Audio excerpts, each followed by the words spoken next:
여러분 안녕하세요. 이종훈의 창업 카페 카페지기 이종훈입니다. 오늘 여러분들한테 드릴 말씀은 이제 곧 예창패가 이제 공고가 날 거잖아요. 그래서 가장 사업 계획서의 기본이 되는 예창패 사업 계획서를 가지고 여러분들이 사업 계획서를 어떻게 작성을 해가면 좋은지 그것에 대해서 오늘 좀 말씀을 드려볼까 합니다. 일단 뭐 기창업자분들도 계시겠지만 아무래도 예창패를 지원하신 분들이 좀 많거든요. 그래서 먼저 이번 시간에는 예창패 사업 계획서를 먼저 말씀드리고요. 이제 상황이 되면 뭐 초기 창업 패키지라든가 청창사 이렇게 말씀드릴 텐데, 일단 사업 계획서들은 대부분 뭐 한 90%가 동일합니다. 그래서 창업사거나 그 창업에 관련된 사업 계획서들은 한 90%가 같고, 이제 R&D 사업 계획서가 한 50% 정도는 유사하지만 나머지 50%가 좀 다른 부분이 존재하거든요. 그건 이제 나중에 이제 창업 성장 기술 개발 사업, 뭐 디딤돌 사업 계획서 가지고서 한번 말씀을 드려볼게요. 자, 그래서 오늘 주제는 예비 창업 사업 계획서 작성에 대한 뷰입니다. 뷰. 뭐 디테일하게 이렇게 작성하세요가 아니라 어떻게 작성을 해 들어가는 것이 좋은지 말씀을 드리려고 하는 겁니다. 자, 일단 여러분들이 이건 24년도 이 사업 계획서는 24년도 사업 계획서로 제가 지금 말씀드리고 있어요. 왜냐면 아직 25년도 거는 그 공고가 안 났기 때문에. 그래서 이게 아니라 24년도 거라는 거 생각해 주시면 좋고요. 심사위원들이 먼저 여러분들의 사업 계획서를 보면 뭐부터 보냐면, 첫 번째는 여러분의 아이템을 먼저 봅니다. 아이템을 먼저 보고 그 아이템의 팀빌딩이 어떻게 되어 있는지를 봅니다. 그래서 이렇게 두 가지를 먼저 봐서 얼마만큼 이 아이템과 창업팀이, 창업자가 잘 매치가 되어 있는지 일치성을 봐요. 그러니까 예를 들어서 어, 그 창업자가 문과, 뭐 예를 들어서 이제 국문과 나왔다 쳐요. 그냥 국문과를 예를 든 거에 뭐 특별한 간정은 없습니다. 제가 국문과 나오셨는데 갑자기 뭐 AI 관련된 무슨 아이템을 한대요. 그러면 이 아이템과 이 창업자가 갖고 있는 뭐 백그라운드 중에 하나, 학력, 경력, 실력 중에 학력은 일단 잘 안 맞죠? 그럼 뭐 경력이 AI에 관련된 기업에 근무했다든가, 경력도 없어. 그럼 뭐 어디 가서 뭐 코딩이라든가 이런 그 공부를 해가지고 실력이 있다든가 뭔가 하나가 일치성이 있지 않으면, 일단 1순위가 있고 2순위가 있는데, 일단은 매칭이 안 되면 3순위에요, 3순위. 그러니까 3순위는 아예 안 된다가 아니라 1, 2순위에서 TO가 남으면 뭐 올라는 갈 수는 있어도 먼저 뽑지는 않는다는 얘기가 되겠죠. 그러니까 여러분들이 사업 계획서 쓸 때 기본적으로 심사위원들이 뭘 평가하는지는 아셔야 되잖아요. 그 기본적으로 여러분의 아이템과 여러분이 가지고 있는 학력,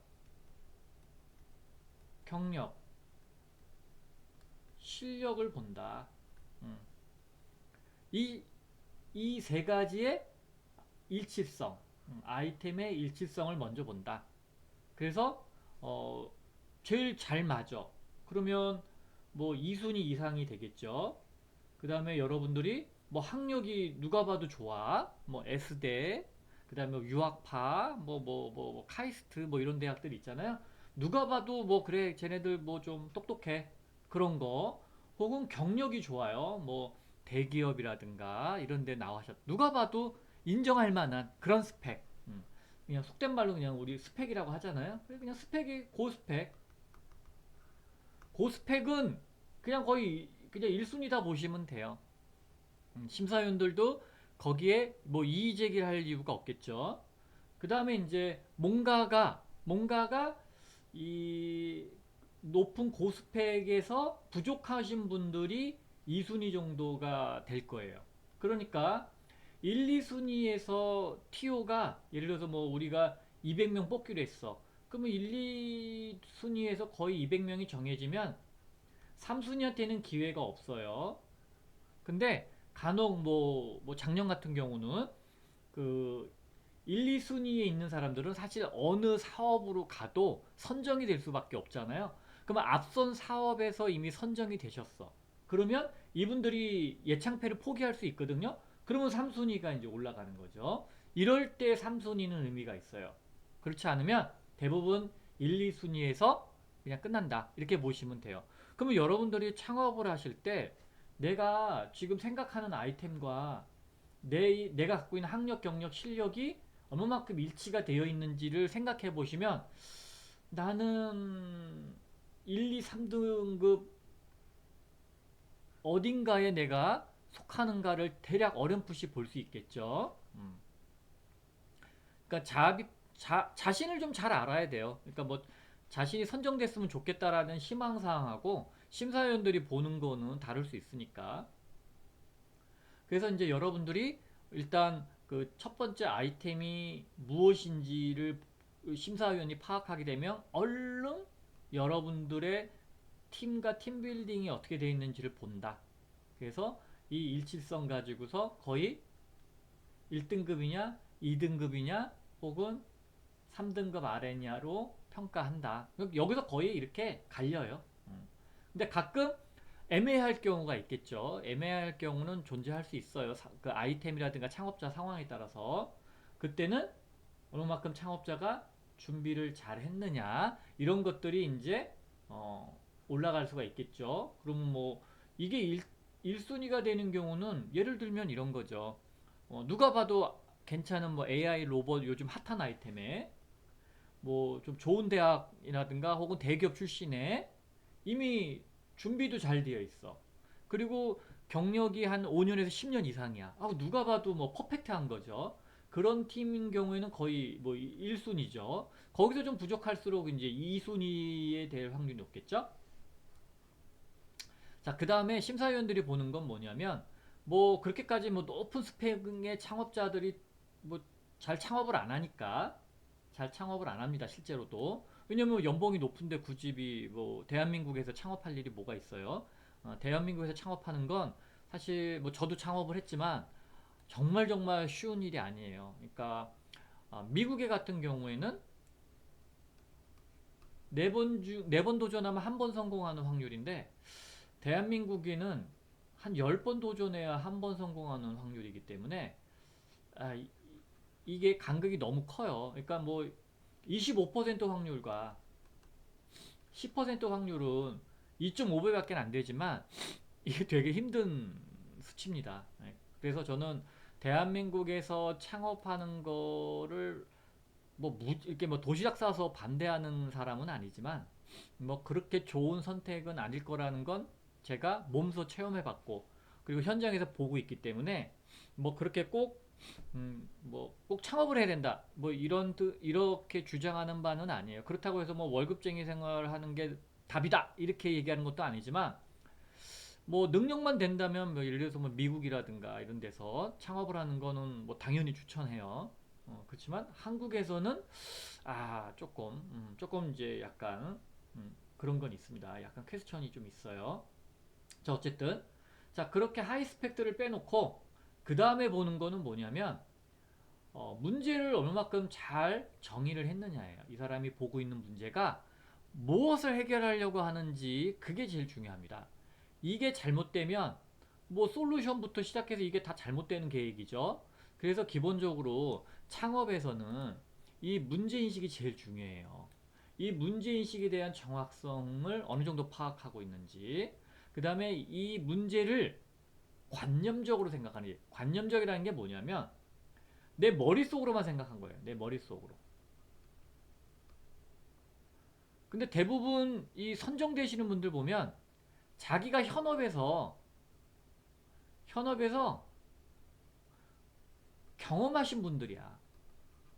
이런 분들은 창업해서 나와서 실패할 확률이 매우 낮아요. 근데 머릿속으로 아 이런 아이템 있으면 좋겠어 이런 분들은 거의 다 실패한다고 보시면 돼요. 99%. 그래서 얼른 이렇게 머릿속에 있는 아이템에서 얼른 경험으로 옮길 수 있는 피봇을 하신 분들이 그나마 살아남을 수 있는 확률이 있는 거고, 계속 여기서 머릿속에 있는 아이템 가지고 버팅기다가 세월 다 보내신 분들은 실패하는 거죠. 그래서 기본적으로 여러분들이 문제의 정의를 어디서부터 출발했느냐를 심사위원들이 봐요. 그래서 관념적이다. 관념적이다라는 건 뭐냐면 그냥 머릿속으로만 책상에 앉아서 생각한 거죠. 이건 거의 다 실패할 확률이 높다고 보시면 돼요. 그래서 경험 있는, 이게 그러니까 어떻게 보면 경력에 해당이 되겠죠. 경력자. 뭐 경력 뭐 5년, 10년, 15년, 20년 이런 사람들이 더 잘 알겠죠. 그 분야를. 근데 그냥 어느 날 갑자기 낮잠 자다가 생각이 났어. 아이디어가 났어. 이 아이디어 들고 오면 거의 다 창업을 해도 실패할 거고 정부 지원 사업도 잘 안 돼요. 뭐 이런 분들이 어디 한둘이겠어요? 그러니까 그냥 아이디어만 갖고 덤비는 거는 큰 의미 없다. 자, 그 다음에 이제 세 번째로 보는 게 뭐냐면 성장 전략. 즉 창업은 돈을 버는 일이잖아요. 그러니까 돈을 버는 일에 있어서 여러분들이 필요한 자금의 조달은 어떻게 얼마 정도 들어갈 것 같고, 그러니까 자금이 얼마만큼 들어갈 것 같고 그 자금을 어떻게 조달할 건지 계획이 중요해요. 근데 대부분 사람들은 이 자금에 대한 생각은 거의 없고 아이템에 대한 얘기만 해요. 내 아이템 좋아요. 그러니까 이분들은 뭘 목적으로 했냐? 그냥 정부지원금, 정부지원금이나 따로 들어온 거예요. 이 아이템으로. 근데 창업에 성공하려면 이 단순한 정부지원금 몇 푼이 중요한 게 아니에요. 내가 하려는 아이템이 어떻게 상품화가 되는지까지 모든 과정이 중요한 거예요. 이 모든 과정을 중요시 여겨서 고려를 했다면 당연히 들어가는 비용이 얼마고 그 작은 계획을 어떻게 조달을 해야 될지 계획을 갖고 가야겠죠? 그러면 여러분들은 뭘 갖고 있어야 되냐면 목표 지점이 있어야 돼요. 목표 지점. 목표 지점은 뭐냐면 뭐 어떻게 돈 벌겠습니다. 그것도 하나의 이야기이긴 하지만 제가 말하는 이 목표 지점은 뭐냐면 예창패잖아요. 그러면 어디까지 내가 도달해서 판단을 할 거냐예요. 예를 들면 내가 1년 뒤 혹은 3년 뒤에 어떤 결과를 가지고서 계속 갈 건지 스탑할 건지 그걸 결정하는 그 지점을 저는 목표라고 봐요. 목표. 그러니까 정부 지원금에서 얘기하는 목표가 아니에요. 정부 지원금에서는 뭐 1년 내에 뭐 이런 것들을 쓰길 원하지만 제가 원하는 건 진짜 창업자라면 이 목표 지점을 갖고 계셔야 돼요. 1년인지 2년인지 3년인지 여기까지 들어가는 총 자금을 미리 계산하고 계셔야 돼요. 예를 들어서 여러분이 제가 그냥 저라고 얘기해요. 제가 지문인식 센서를 개발했어요. 예전에 이렇게 지문인식 센서. 그러면 이거를 내가 3년 동안 개발을 해서 시제품까지 만들어서 1차 테스트 한번 받아보겠다까지 목표를 잡았으면 이때까지 들어가는 모든 비용을 계산하셔야 돼요. 제가 이거 개발하는데 30억 날려먹었다고 그랬잖아요. 네, 30억. 왜냐면 반도체 기술이기 때문에 이 제조하는데 비용이 엄청나게 많이 듭니다. 인건비도 많이 들지만 고급 인력을 쓰니까. 그럼 30억이 필요해. 자, 계산이 됐어요. 그럼 이걸 어떻게 조달을 할 거냐가 이제 문제인 거죠. 투자도 있을 거고, 정부 지원금도 있을 거고, 뭐 매출에서 벌어서 뭐 할 것도 있을 거고, 이것들 여러분들이 다 계산해서 계획을 갖고 계셔야 돼요. 이게 없이 그냥 정부지원금에 저 아이디어 하나 있으니까 이거 뭐 돈 주시면 제가 한번 만들어 볼게요, 이렇게 덤비는 수준으로는 이 정부지원금을 따는 거하고 아무 관계없이 나의 창업은 실패해요. 왜냐면 제가 정부지원금을 17개나 따봤다고 그랬잖아요. 아이디어가 좋아서 정부지원금 받는 거랑 창업에 성공하는 거랑은 아무 관계가 없어요, 여러분. 이 정부지원금이 이 자금 조달에는 도움은 되겠지만 궁극에는 내가 창업에 성공하려면 매출을 올려야 되잖아요. 이 매출을 올리는 과정에서 이 정부지원금은 약간의 도움이 되는 거지.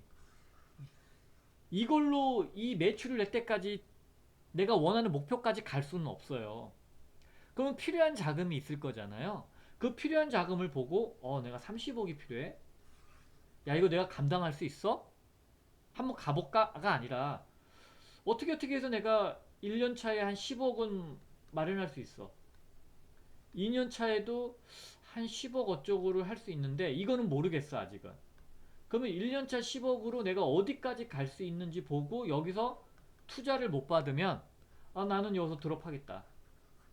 이런 계획들을 가지고서 출발을 하셔야 되는데 그런 창업자는 제가 눈 씻고 찾아봐도 몇 명 못 봐요.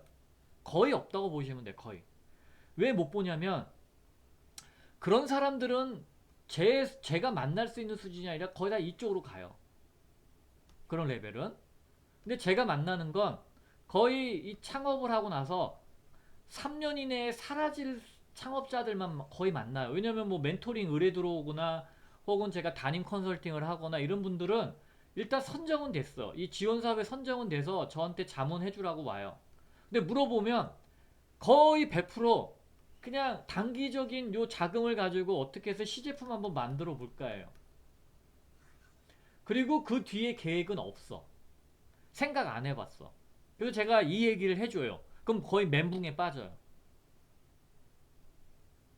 자기네들은 뭔가 호기롭게 정부 지원금 6천만 원 받았어.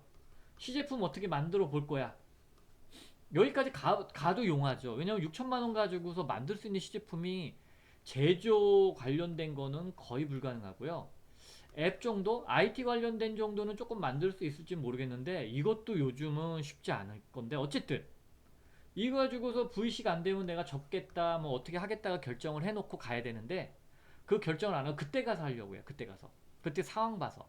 그러니까 시간만 흐르고 또 다른 자금을 또 지원하러 가게 되고 그럼 뭐가 돼요? 그 좀비 기업이 되는 거예요. 좀비 기업. 좀비 기업. 정부 지원금만 따서 운영해서 어떻게 살려고 하는 좀비 기업. 그런 기업들이 좀비 기업이에요. 그러니까 여러분들이 계획을 안 하고 지금 창업을 한다. 그럼 좀비 기업이 될 확률이 매우 높아서 제가 이 잔소리를 하는 겁니다. 그래서 심사위원들은 여러분들의 작은 계획과 조달 계획을 보고 목표를 뭘로 설정해서 거기에 소요되는 자금이 뭔지를 나타내지 않으면 여러분은 1순위, 2순위, 3순위 여기를 못 넘어요. 여기를. 그래서 결국엔 그때까지 내가 어떻게 생존할 거냐. 뭐 뭔가를 팔아서 용역을 해서 내가 돈을 벌어서 내가 이 자금을 충당하겠다. 뭔가에 대한 이런 것도 정말 중요한데 이 내용은 여기에 없어요. 어, 여기 있네. 예, 이게 작년에 좀 그러니까 24년도에는 요런 내용이 좀 있네요. 저도 지금 봤는데. 예. 다행이네요. 요런 것들을 조금 써줘야 되는 겁니다, 여러분. 그러니까 제가 얘기했던 것들을 10년 전부터 얘기했던 것들이 사업계획서에 이제 좀 담기고 있네요. 그전에는, 그전에 사업계획서는 솔직히 사업계획서도 아니었어요. 그냥 아이디어를 어떻게 구체화시킬 거냐를 물어보는 거였기 때문에. 자, 이제 앞에서 긴 잔소리를 했기 때문에 뒤는 좀 잔소리 좀 줄여가면서 할게요. 자, 이제 여러분들이 이제 처음에 맞닥뜨리는 게 이 내용입니다. 15페이지 이내로 작성하라. 근데 양식만 봐도 거의 10페이지거든요. 그 여러분들은 이제 멘붕에 빠지는 거죠. 아니, 이 15페이지만 갖고 돼? 그러면 이제 대부분 창업자들이 20페이지 쓰고 30페이지 쓰고 막 그래요. 그게 별로 좋은 거 아니죠. 요약을 해서 여러분들이 작성을 못한다는 얘기는 뭐냐면 여러분이 그만큼 그 아이템을 다듬어 놓지 못한 거예요. 그리고 계획도 없다는 얘기고. 그래서 여러분들이 제가 요 다음 영상에는 뭐냐면 어떻게 사업계획서를 작성하는 것 중에 팁 하나를 알려드릴 건데 이렇게 작성을 하려면 아주 축약을 잘해야 되잖아요. 요약을 잘해야 되잖아요. 요약. 그쵸? 그래서 여러분들은 표 그림 그래프 가지고서 막 이렇게 작성을 한다고 들어가면 15페이지가 당연히 넘어버려요. 그런데 그거 구구절절한 내용보다 간결하게 뭐는 뭐고 뭐는 뭐고 뭐는 뭐고 이렇게 요걸 개괄식이라고 하거든요. 요렇게 작성하는 걸 권해드려요. 단 처음부터 여러분들이 개괄식으로 이렇게 제가 이렇게 끊어서 쓴 게 개괄식이거든요. 이렇게 가기 어려우면 먼저 양을 막 그냥 많이 쓰세요. 양을 그냥 많이 쓰세요. 많이 쓰세요. 많이 쓴 다음에 이제 줄이는 거지. 이렇게 막 구구절절하게 쓴 다음에 얘를 정리하는 겁니다. 좀 정리해서 이렇게 개괄식으로 줄이는 방법을 권해드려요. 그리고 어차피 다음 영상에도 말씀드릴 거지만 팁이긴 한데 여러분들이 미리 PPT를 만드는 거예요. 그걸 여기다가 넣어버리는 거죠. 이 사업계획서에. 그러면 공간을 좀 차지하긴 하지만 여러분들이 좀 시각적으로 볼 수 있게 만들어 놓은 게 PPT잖아요. 그걸 여기다 박아버리면 요약 정리가 이미 되어 있고 그러면 시각적으로도 접근할 수 있으니까 좋겠죠. 그래서 저는 요거를 다음 시간에 제가 영상을 만들어서 올릴게요.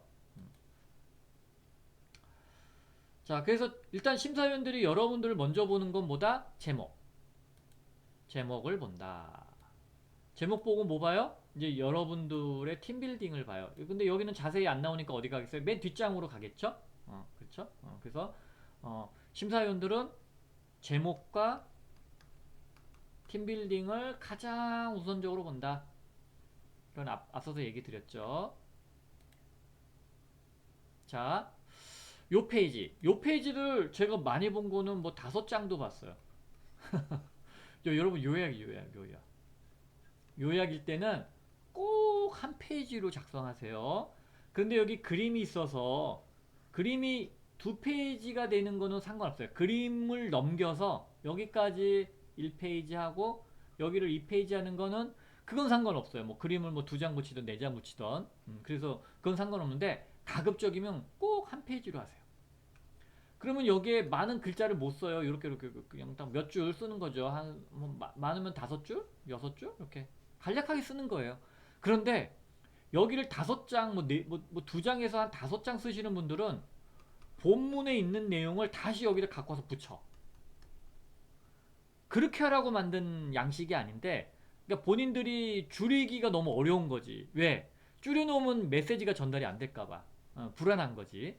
그럴 필요 없어요. 심사위원들은 이 내용만 봐도 다 이해해요. 왜? 1년에 수백 건의 사업 계획서를 보거든요. 그러니까 여러분 아이템이 여러분이 갑자기 지구상에서 처음 만들어 놓은 아이템이 아니면 저희 심사위원들이 이미 다 봤어요. 작년에도 나왔고 재작년에도 나왔고 내년에도 나올 거기 때문에 이미 다 알아. 그래서 아이템을 보면 이 아이템의 가장 핵심은 뭔지를 이미 저희는 깨달았기 때문에 알고 있기 때문에 여러분이 그걸 잘 돌파할 수 있는지 없는지를 팀빌딩을 보고 이제 판단하는 것 뿐이에요.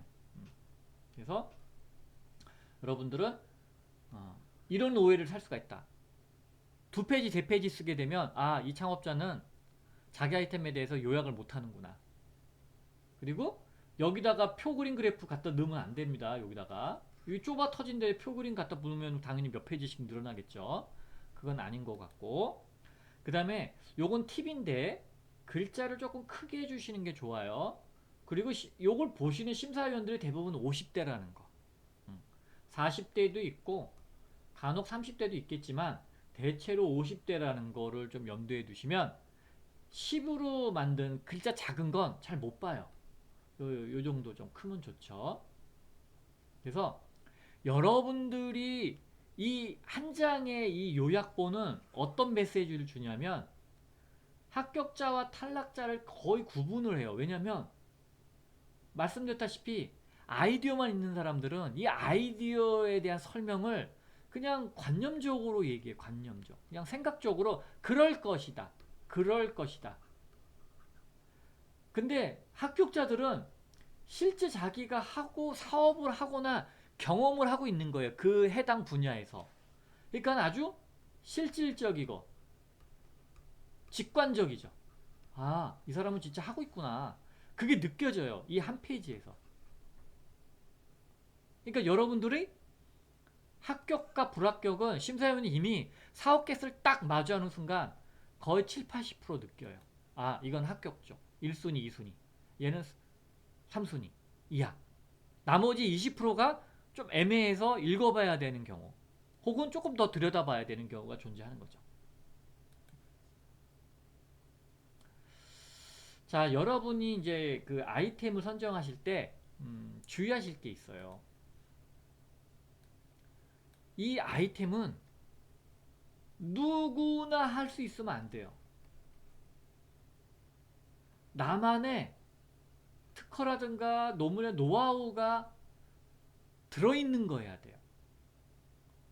예를 들어서 특이한 음식 조리 기법, 이거 누구나 하는 거죠. 누구나. 그 여러분들은 아, 맛이 다른데요? 아니, 맛이 다르지만 엄마가 한 것도 맛있고 맛집에서 하는 것도 맛있고 다 맛있잖아요. 그러니까 이건 그냥 기호의 문제지. 온리원 우리 엄마가 최고야 이럴 순 없단 말이에요. 그런데 이런 거죠. 맛집 테이블 예약 플랫폼은 나의 노하우가 들어있어요. 예를 들면 내가 그 요식업이라든가 프랜차이즈업을 하고 있어요. 거기서 근무하고 있는데 손님들이 예약하는 것들의 불편함을 많이 보고 있어요. 그러나 기존의 예약 시스템은 너무 예를 들면 강제적이야. 원하는 테이블 위치라든가 뭐 이벤트 같은 경우에 대한 고려를 못하고 있어. 나는 테이블 예약에 어떤 옵션을 줘서 그런 고객의 니즈들을 파악을 해서 그들이 원하는 방향대로 해줄 수 있게 혹은 이벤트들도 할 수 있게 뭔가의 예약의 플랫폼을 차별화를 갖고 있다. 아, 이런 건 선정이 돼요. 이런 건. 왜? 이 사람이 이 아이디어에 대한 자기 노하우를 결합을 시켰으니까. 그래서 여러분들이 창업 아이템을 선택하실 때는 반드시 누구나 하면 안 된다. 누구나 재료 사가지고 밀가루 사고 설탕 사고 뭐 우유 사가지고 반죽하면 빵이 나와. 아, 이런 거 안 돼요. 정말 특이한 거, 특이한 음식 잘 안 돼요. 특이한 음식 자체가. 왜? 기호에 관한된 거니까.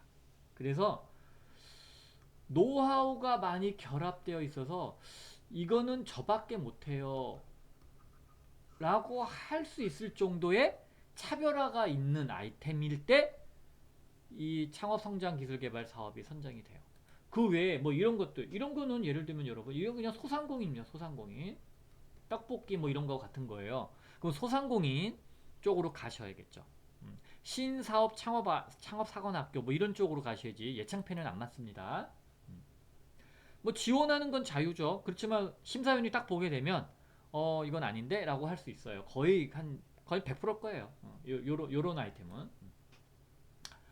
자, 그 다음에 문제가 잘 정의됐는지를 봐야 그 다음에 뭐 솔루션이라든가 해결책, 스케일업 이게 다 연관이 되어지는 건데 이게 잘못돼. 그럼 답도 잘못되고 스케일업도 잘못되는 거겠죠. 그래서 이 문제인식이 가장 중요합니다. 그래서 내 머릿속에 있는 단순한 고객의 요구사항들로 상상하시면 안 돼요. 실제 내 고객들이 불편하거나 요구사항들이 있는 거를 찾았을 때 그게 심사위원들이 좋아하는 거고 원하는 거예요. 그래서 여러분들은 반드시 어, 실전에서 얻은 아이템으로 들어오셔야지 그냥 책상머리에 앉아가지고서 이름은 어떨까? 요런 거 갖고 들어오면 심사위원들이 대번납니다. 이거 그냥 거의 2순위, 3순위 뭐 2순위에도 못 들어요.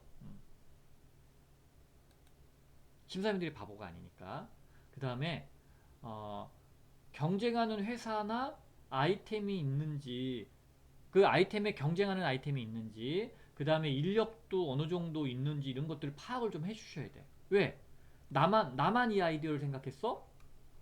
전 세계 최초는요 망할 수 있어요. 왜? 대한민국은 전 세계 최초를 싫어해요. 우리나라는 미국이 아니에요. 미국은 전 세계 최초들이 성공한 사례가 많지만 우리나라는 전 세계 최초에서 대부분 망했어요. 뭐 예를 들면 싸이월드 같은 경우 우리나라가 먼저 했죠. 페이스북보다 망하잖아요. 근데 미국은 전 세계 최초로 페이스북을 만들어서 성공하잖아요. 인공지능, 로봇. 얘네들은 그런 나라예요. 미국은 그게 가능해. 우리나라는 세계 최초를 하면 안 되는 나라예요. 우리나라는 이 미국이 하는 거 보고 따라가야 돼요. 따라가는 나라예요, 우리나라는. 그래서 투자자들도 여러분이 세계 최초입니다. 그러면 다 도망가요. 제가 세계 최초입니다. 지문인식 센서 만들어 놓고 투자자들이 다 도망갔겠죠. 이렇게. 이건 제가 경험한 거예요. 우리나라는 안 된다. 그 부분에서는.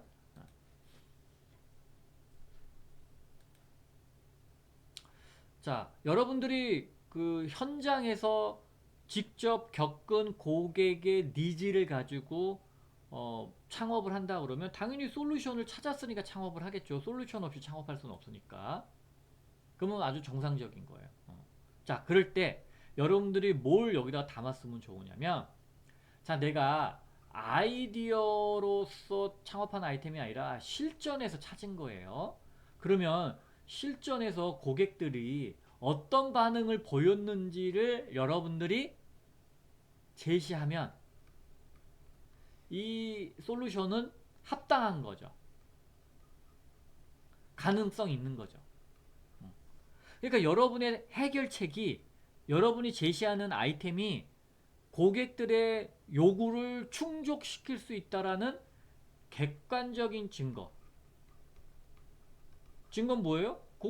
타겟 고객이 이거 좋아요 라고 얘기할 때가 가능한 거잖아요. 그쵸? 그런 증빙을 할 때, 증빙이 있을 때, 이 아이템은 가능성 있어 라고 심사위원이 판단할 확률이 매우 높고 저는 100%라고 봐요. 제가 그렇게 보니까. 그래서 여러분들은 이 아이템 있으면 좋아요 라고 하는 거를 나의 입으로 얘기하면 안 되고요. 고객의 입으로 얘기할 수 있으면 돼요. 이걸 증명하면 되죠. 그래서 타겟 고객들을 대상으로 테스트해가지고 좋대요. 설문조사에서 좋대요. 원한대요. 이런 것들을 끄집어내야죠. 끄집어내야 됩니다. 그렇지 않으면 여러분은 주장에 불과해요. 여러분의 해결책은.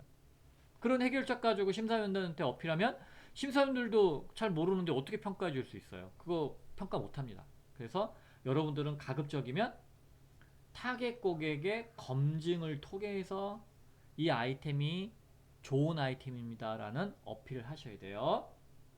그리고 경쟁사가 있어. 경쟁 회사도 있고 아이템도 있고 인력도 제법 있어. 그러면 이거 되는 시장이라는 거예요. 앞서서 말씀드렸던 것처럼 내가 전 세계에서 유일해. 그러면 경쟁회사 없고 아이템도 없고 사람도 없다는 얘기는 나 혼자서 하는 거잖아요.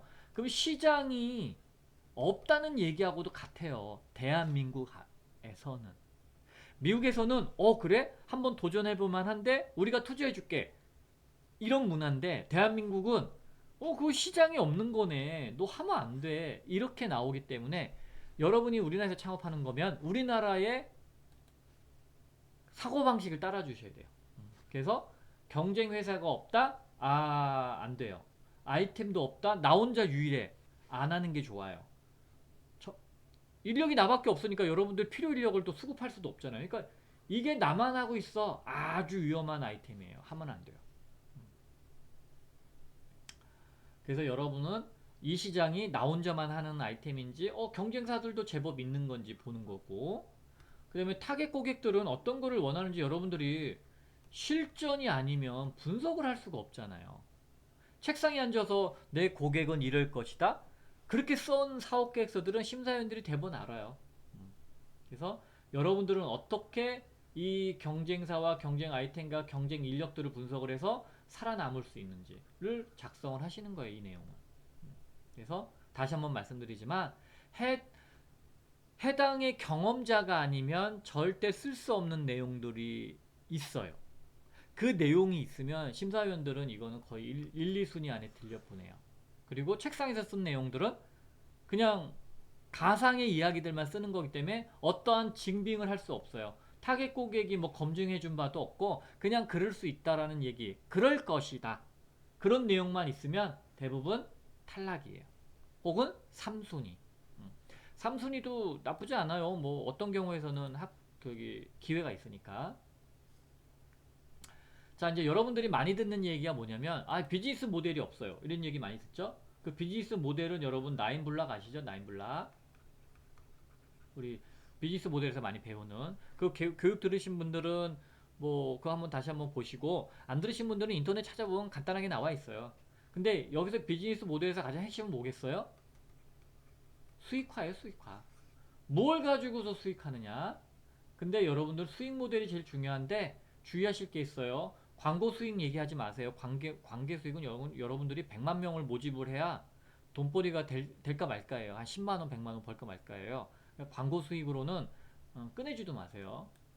여러분이 뭐 네이버가 아닌 이상, 카카오가 아닌 이상 광고 수익으로 돈 벌 수 있는 사이트는 한정적이에요. 여러분 안 돼. 그냥 광고 수익 얘기 자체를 하지도 말아요. 그거 그냥 광고 수익 쓱 거버린단 말이에요. 이런 거, 이런 얘기 하면은 이거 이 사람 잘 모르는 거구나, 비즈니스 모델에 대해서. 그냥 싹 거버린다.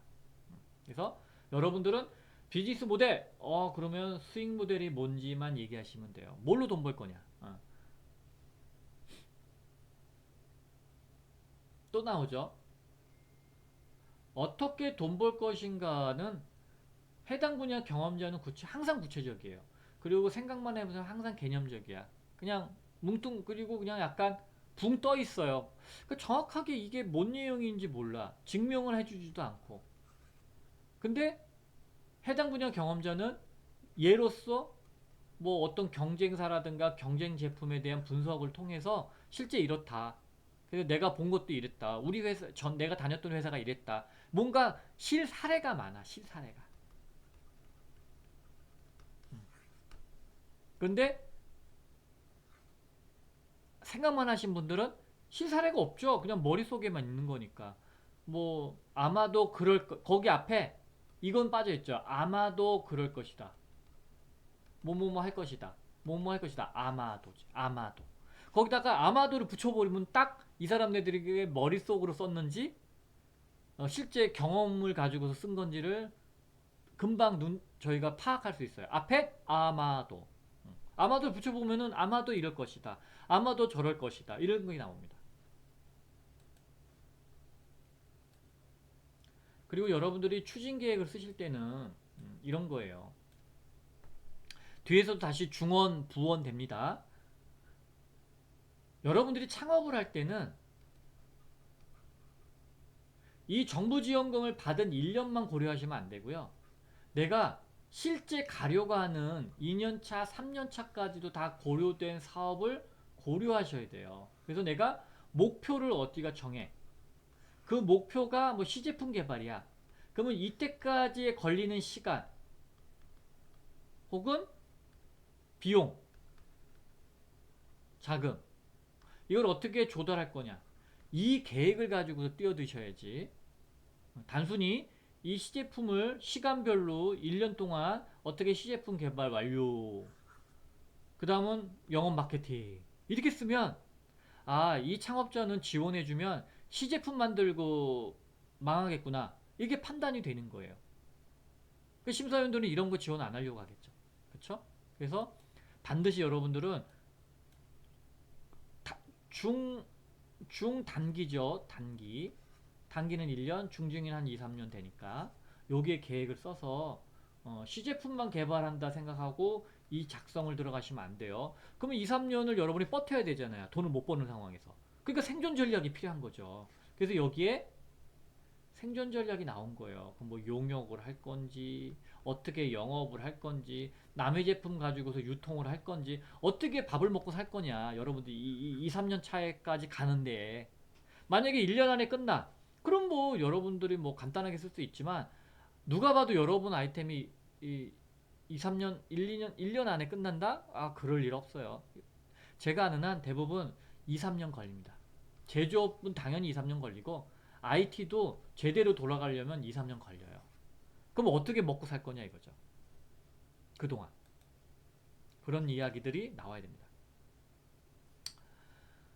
자, 여기는 이제 여러분들이 구체적으로 쓰는 거니까 사실 쓰는 데에 별 어려움은 없어요. 다만 정량적으로 써야 됩니다. 여러분들 목표가 뭐냐? 예를 들면 특허 몇 건, 시제품 한 건, 그 다음에 이제 고객의 니즈 파악, 시장 조사 두 건, 뭐 100명을 대상으로 이렇게 계속 숫자로 써줘야 돼요. 여기에. 그래야 여러분들이 그 목표를 향해 잘 가고 있는지 안 가고 있는지는 판단이 되는 거예요. 근데 정성적으로 고객 확보 없어. 고객 확보에 몇 명인지. 그럼 고객 확보가 한 명인지 100명인지 1000명인지 몰라. 그러면 이런 게 뭐 흐리멍텅하다는 거예요.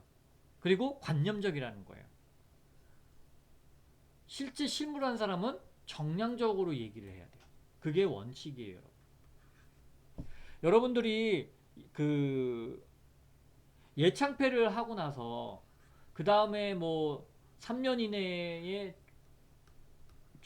초창패도 할 수 있고 청창사도 할 수 있다라고 알고 계시잖아요. 그럼 여러분들이 예창패를 선정되고 나서 이렇게 갈 경우에는 이 예창패의 결과물이 뭔지가 제일 중요해요. 이 예창패를 지원받았는데 성과가 없어. 뭐 시제품 하나 만들었어. 그거는 여기서 지원 안 해줍니다.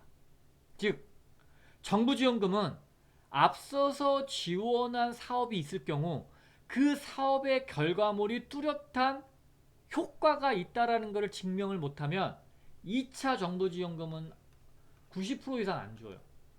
지원 안 해요. 특수한 경우만 지원할 경우는 있어도 대부분 앞서서 받은 정부 지원금에 대한 효과성이 증명이 안 되면 지원 안 합니다. 그러니까 이 점을 알아두셔야 돼요. 예창패 받고 다음에 초창패 받을 수 있다?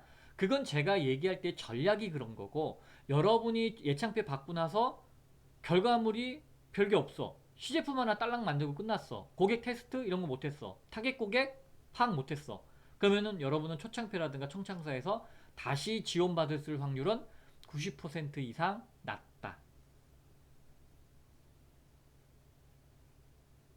그리고 이제 실제 우리가 액션하는 거잖아요. 이 액션하는 거는 실제 경험자들은 어떻게 해야 되는지 알기 때문에 작성한 내용을 보면 아 이거 그냥 실제 진행할 거구나 이게 보여요. 그런데 생각만 하는 사람들은 정말 그냥 이렇게 그냥 뭐 만들고 그냥 아주 간단해. 별로 쓸 게 없죠. 왜? 구체적인 내용들을 해본 적이 없으니까. 이런 데서 많이 여러분들이 관념적으로 접근했는지 아 이 사람은 경험치가 있구나라고 하는지를 막 금방 저희들은 눈에 띄어요. 그 다음에 이제 정부지원금 쓰는 계획을 쓰게 돼 있는데 정부지원금에서 싫어하는 건 뭐냐면 자산, 즉 되팔 수 있는 품목, 되팔아서 돈으로 바꿀 수 있는 것들은 못 사게 해요. 그래서 여러분들은 가급적 구매를 안 하는 게 좋고 필요한 경우는 이제 임차하는 경우를 알아보는 게 좋겠죠. 근데 임차도 안 돼. 도저히 안 돼. 그러면 이거 사야 됩니다라고 어필은 할 수 있어요. 그런 경우 이제 허락해 주는 경우도 간혹 있는데 대부분 구매를 못하게 하고 임차하게 만들어요. 그러니까 구매 비용이 100만 원인데 임차는 150이야. 그래도 이렇게 쓰라고 해요. 절대 구매할 수 있는 거를 허락하지 않습니다. 그렇게 쓰면 됩니다. 그리고 여기는 뭐 여러분들이 여러분이 부담금이 없잖아요. 그러면 그냥 1억 원어치 다 쓰세요. 1억 원어치 다 쓴다고 여기다가 쭉. 뭐 6천만 원만 쓰고 그러지 마세요. 예를 들어서 7천만 원 주고 싶었는데 여러분이 6천만 원 써놓으면 더 이상 올려줄 수 없잖아요. 1억 썼는데 깎을 수는 있어도 6천만 원 써놨으면 높여줄 수는 없다. 그러니까 여러분들 사업비 쓸 때는 그냥 꽉꽉 1억 원 채워라. 그리고 여러분이 잊지 마셔야 되는 건 뭐다? 내 목표에 맞는, 이 목표는 이 사업 계획서의 목표가 있고 그 다음에 내 창업의 목표가 있잖아요, 여러분. 뭐 2년에서 3년 정도 걸린다고 제가 말씀드렸던 그 목표가 있는 거를 두 가지를 다 고려해서 쓰시되, 여기는 그냥 1년 차만 쓰면 돼요. 사실 크게 문제 없어요. 그런데 여러분들은 내가 2, 3년에 들어가는 모든 소요 금액에 대한 계획을 갖고 계셔야 돼요. 그리고 내가 거기에 얼마만큼 돈이 필요한지도 계획을 갖고 계시지 않으면 반드시 큰 코 다칩니다. 왜? 이 정부 지원 사업이 끝나면 그 다음은 어떻게 할 거예요? 내가 계획이 없으면, 작은 계획이 없으면 난 거기서 끝나는 거예요. 용두삼이라 하죠. 용두삼. 시작은 거대했고 끝나는 거는 미약한 거죠. 용두삼이. 예. 그런 거 하지 말라고 제가 지금 말씀드리는 거예요. 꿈도 크게 가졌으면 계획도 크게 가지셔야지. 근데 정부 지원금은 요만큼이야. 그 나머지 요건 뭘로 어떻게 자금 계획을 갖고 접근할 거냐. 이게 진짜 중요한 거예요, 여러분. 그래서 계산해봐라. 이거하고 별도로. 정부 지원금만 쓰는 건 쉽죠. 뭐 1억에 맞춰서 쓰는 거니까. 그쵸?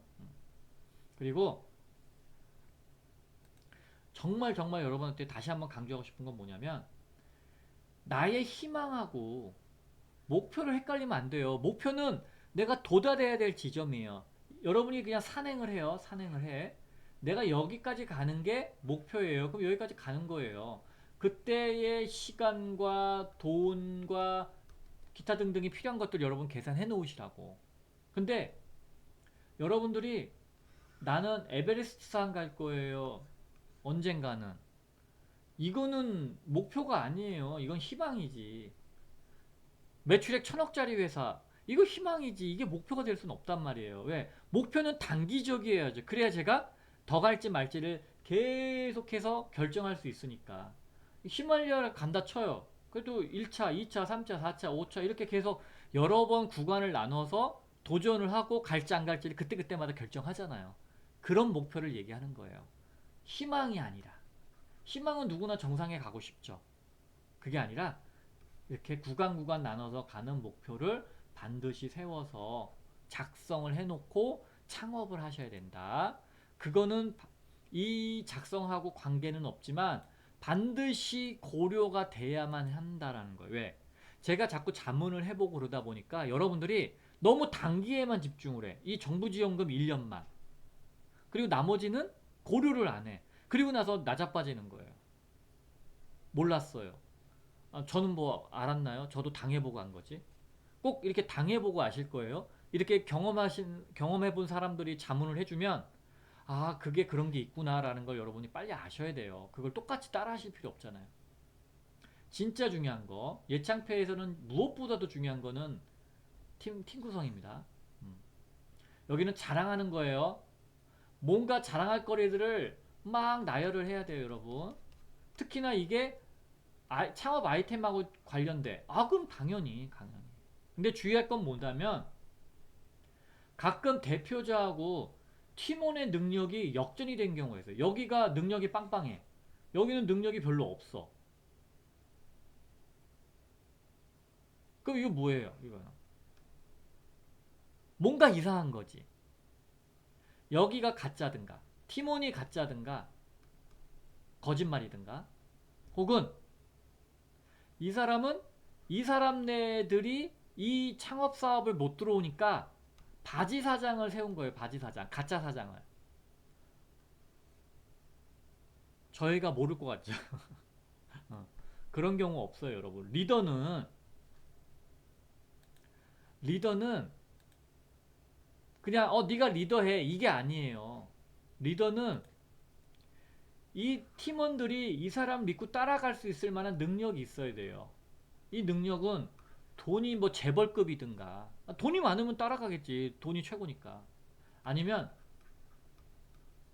뭐 개발 능력이 좋던 혹은 영업 마케팅 능력이 좋던 이 사람들이 넘사벽이야. 이 사람 우리 리더야.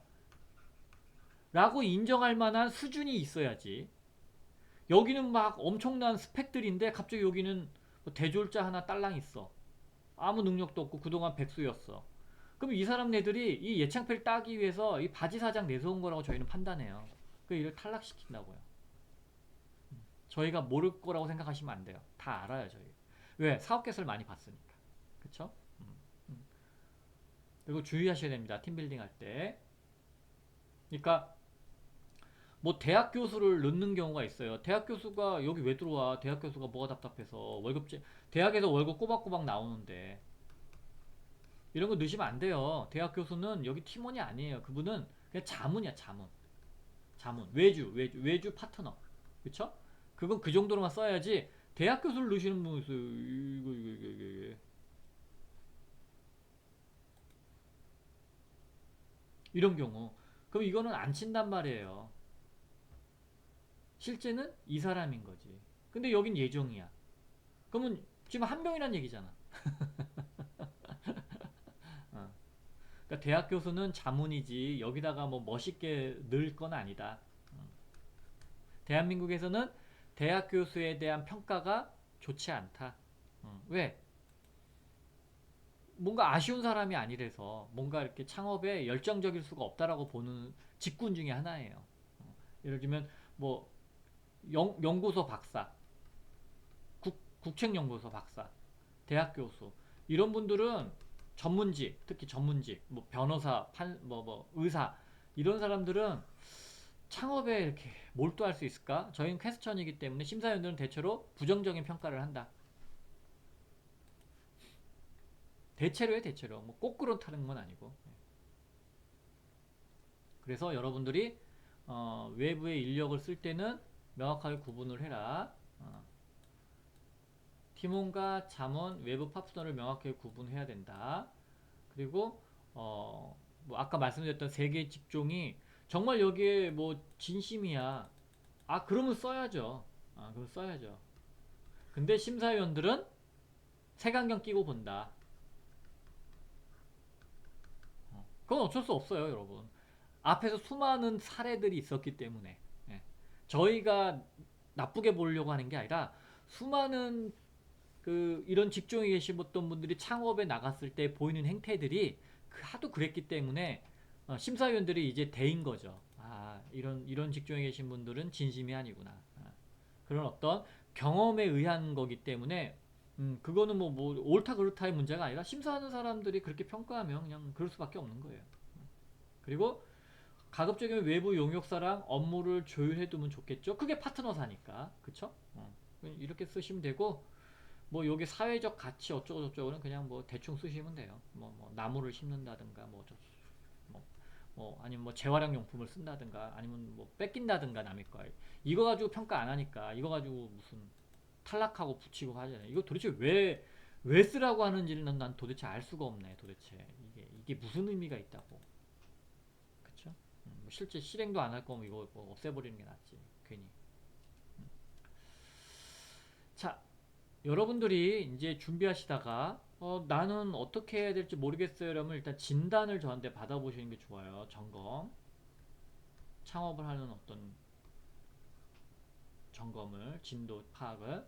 저는 사업계 써서 이제 제출하려고 하니까 이제 실제적인 자문 필요합니다는 요걸로 하시면 되죠. 당연히 금액대가 틀려요. 다시 말씀드리지만 제가 뭐 엄청나게 비싸게 받거나 그러는 거 아니에요. 그리고 메일로 주시면 무료다. 무료도 있어요, 무료. 이메일로 주셔도 됩니다. 다 답해 드려요. 여기에도 이제 제가 뭐 R&D 사업계획서 조금 올려놓고 창업 사업계획서도 아마 하나 정도가 청창사 올려놓은 게 있을 거니까 한번 다운받아서 보시고요. 시간이 오래된 거니까 뭐 공개도 되겠죠, 저건. 저희 고객분들 건 아니고 공개할 수 있는 거예요. 그 다음에 무료도 있다. 무료도 있는데 대신 조건이 있다. 이것 때문에 답을 안 보내겠다. 그건 뭐 여러분 선택이고. 저는 최대한도로 익명성과 아이템들을 변경해서 고려 등 이렇게 오픈해 주지만 뭐 어쨌든 사용할 수 있다라는 거, 모티브로서 쓸 수는 있다라는 거는 제가 미리 말씀드려야 되니까 나중에 뭐 어쩌고저쩌고 하시면 안 되니까. 그쵸? 한 거의 시간이 1시간 정도 다 돼가네요. 긴 시간인데 어쨌든 한번 여러분 리뷰 차원에서 말씀드린 거고, 구체적으로 디테일한 부분은 일일이 제가 여러분 사업 계획서를 보고서 말씀을 드려야지 제가 쓸 수가 없단 말이에요. 그래서 뭐 예를 들면 뭐 예제 샘플 같은 걸 제가 어디서 구해서 뭐 그런 걸 가지고서 뭐 이렇게 이건 이렇다 저렇다 할 수는 있어도 제가 고객분들 걸로 오픈해서는 말씀을 절대 못 드리니까 그 점은 여러분 양해해 주시고 이 영상을 봐주셨으면 좋겠습니다. 자, 긴 시간 이 얘기 들어주시라고 감사합니다. 감사합니다.